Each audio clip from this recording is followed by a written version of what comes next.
Now then, there are some tools in the world that are so well made that they do their work perfectly. Things like this, and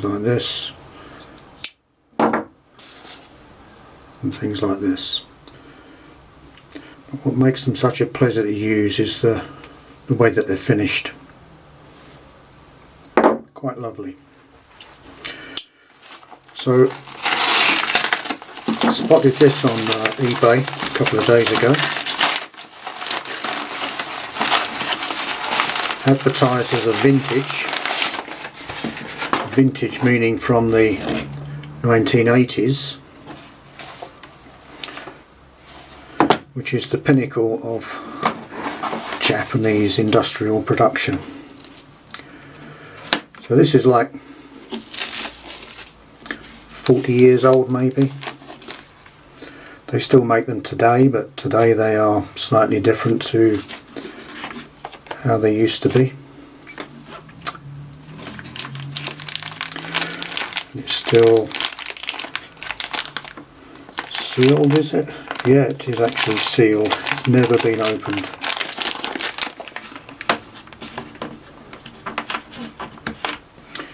These are the anvils, still coated in their wax, or rather plastic.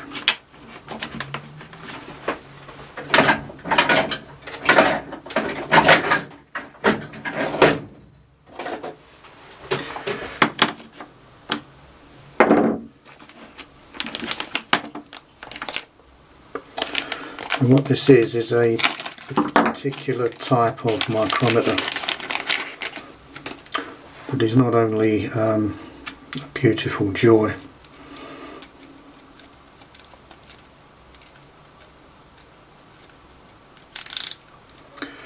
but it's very versatile in what it can do.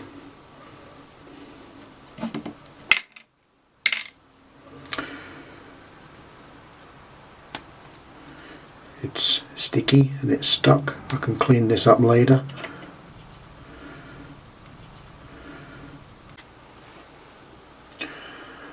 Alright, so this took a bit of cleaning up. This may actually be older than I thought it was. This logo here and this script, it's not the same as what you get today. And looking at the history of Mitutoyo, that logo and script was registered in 1962. It was deregistered in about 1965, so that might actually be between 1962 and 1965. Pretty much the same age as me. Anyway, enough of that. A couple of other things about it. This locking lever and that ratchet thimble, they're both metal. You look at the catalogue today and these two parts here, the plastic, certainly the thimble ratchet is plastic. I think that looks like it's plastic as well. So quite nice to have everything in metal. Now the way this works is that these anvils that come with the kit, they fit into the end there, and they're tightened in with this little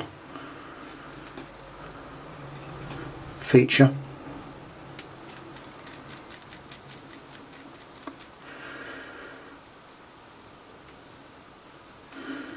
Get everything snug and lined up.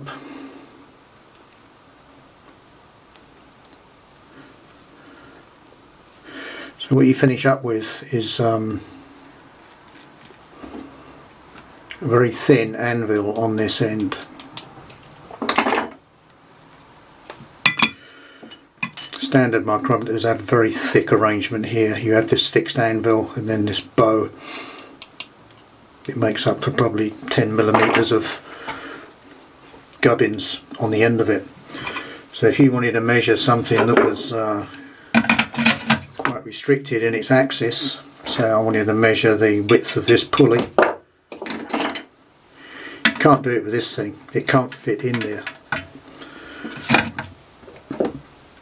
But with a nice thin anvil you can get behind the part like that ratchet that in, take a measurement that way. So it's very good for getting into slots if you need to get into a slot, measuring O-ring grooves, that kind of thing. It just gets in where other micrometers can't get. Now, as well as that, it comes with another anvil, which is this 3mm pin, which will fit in there.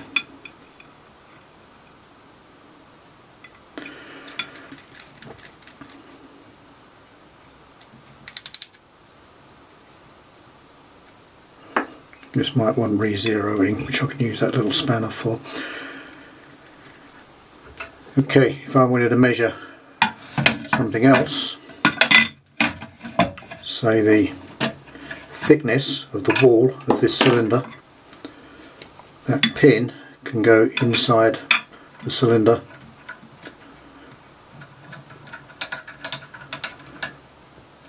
and then we can measure up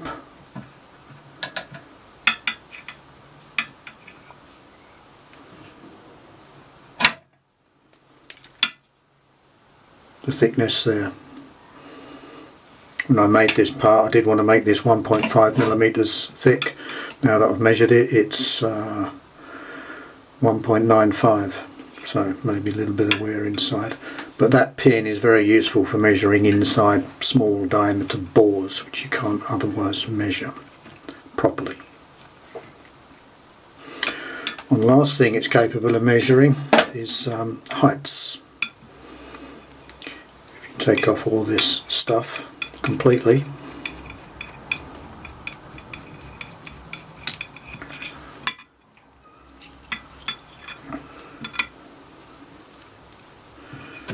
and you need to measure the height of a part. This flat surface here is the zero surface, and you can measure down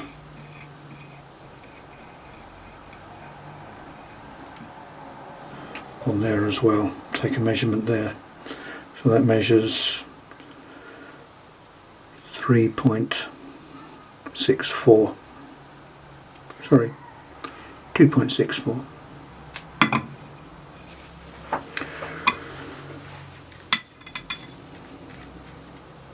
There's one more thing that I want to use this for as well, but it's going to take a bit of setting up, so I will set that up and then come back and demonstrate that as well. That was a bit fiddly to set up, but what I've done here is taken a set of thread wires, put two of the wires secured into this anvil here, and the way these wires work is you put two of them on one side of the thread, one on the other side of the thread, and then you can take a measurement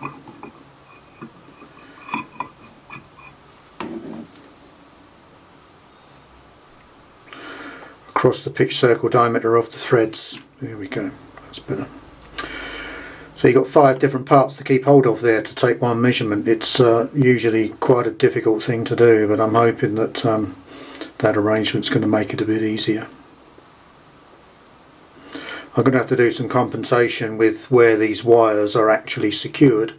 I'll just subtract the diameter of the wire from the total measurement across the wires. That's just maths. That might make cutting single point threads a bit easier as well, getting them to the right size. So overall, I'm pretty pleased with that. I got it for a very good price, less than half price of a new one. And as I've said before, being a vintage one, it seems to have made in a bygone era when plastic didn't seem to be the thing. It's a lovely thing.